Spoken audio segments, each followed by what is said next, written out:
നഷ്ടക്കച്ചവടം എന്ന് പറയുന്നത് കേട്ടിട്ടില്ലേ?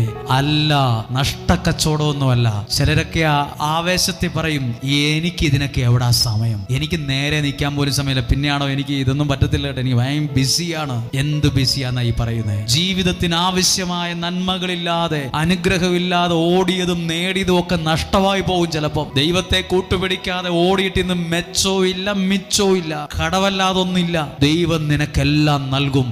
ദൈവവചനം കേൾക്കുന്ന ഒരാൾക്ക് നിനക്ക് ആവശ്യമായതൊക്കെയും ദൈവം തരും. കടലിൽ മീൻ പിടിക്കാൻ പോയപ്പോ അവർക്ക് വറുത്തു തിന്നാനും കറി വെക്കാനുമുള്ള 4, 3, 7 മീനിനെ കൊടുത്തു എന്നല്ല പറഞ്ഞത്. അവിടെയുള്ള വള്ളങ്ങൾ മുഴുവൻ നിറഞ്ഞു. അതിനകത്ത് എഴുതിയിട്ടുണ്ട്, അവർ കൂട്ടുകാരെയൊക്കെ ആംഗ്യം കാണിച്ച് വിളിച്ചു ഇവിടെ വരാൻ പറഞ്ഞു.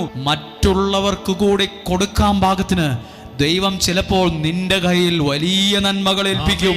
മറ്റുള്ളവർക്ക് ഉദാരമായി കൊടുക്കാൻ പോലും നിന്റെ കയ്യിൽ